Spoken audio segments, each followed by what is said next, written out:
BJP এবং মথা নেতারা রাত পোহালে তারা ব্লকে যায়, কিন্তু কোনো বিএসসি মিটিং হয় না, গ্রাম সভা মিটিং হয় না, ব্লকে টাকা আসে না এরকম না। ব্লকে টাকা আসে, হয়তো আগের মতো আসে না, কিন্তু সেই টাকা কোথায় যায়? এই চৈত্র মাসে সারা ত্রিপুরা রাজ্যের মধ্যে গোটা এডিসি এলাকার মধ্যে কোথাও এক মেন্নেসের কাজ নেই। এর আগে 6-7 মাস আগে যে কাজকর্ম করেছে বহু জায়গাতে তার কোনো পেমেন্ট নেই। স্বাভাবিক, নির্বাচন যখন এসেছে এই কথাগুলো উঠবে, এটা আসতে বাধ্য। কিন্তু আমি যেটা বলতে চাই, এডিসি মানে শুধু কিছু রেগার কাজ, কিছু জল, কিছু কল, কিছু চাকরি, তা নয়। এটা তো আছে, এডিসি তার চেয়েও বড় উদ্দেশ্যে করা হয়েছে। সেই উদ্দেশ্যটা কি? এই ত্রিপুরাজ্যের 1/3 জনসংখ্যা, এখন প্রায় ত্রিপুরাজ্যের জনসংখ্যা 43-44 লাখ। তার 1/3 মানে 3 ভাগের 1 ভাগ, প্রায় 14 থেকে 15 লাখ তারা ট্রাইবেল।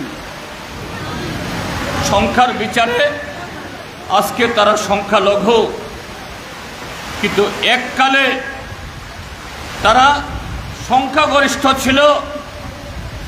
আর এই ত্রিপুরীরা, ট্রাইবেলরা,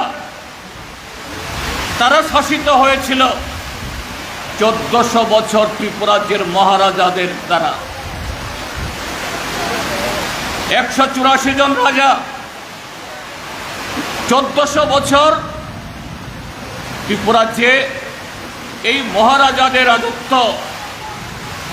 বিভিন্ন সময়েতে বাইরের শত্রুর দ্বারা আক্রান্ত হলেও কখনো এখানে অন্য রাজা এসেছে, অন্য রাজা দখল করেছে, এখানকার শাসন ব্যবস্থা সরকার হয়েছে, এই রেকর্ড নেই।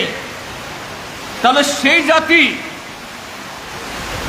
শিক্ষায়, দীক্ষায়, অর্থনৈতিক ক্ষেত্রেতে, সামাজিক ক্ষেত্রেতে, এটা এই ভারতবর্ষের মধ্যে, সারা পৃথিবীর মধ্যে না হলেও অন্যতম একটা উন্নত জাতি হিসাবে মাথা তুলে দাঁড়ানোর কথা আরো বহু আগে।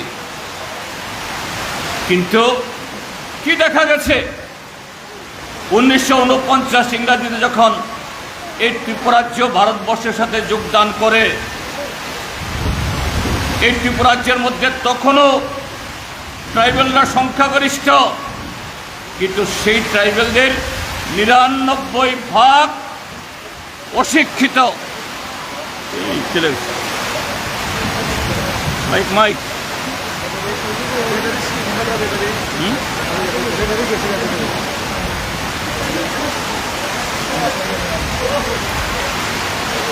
বৃষ্টি হয়েছে।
হ্যাঁ বন্ধুগণ,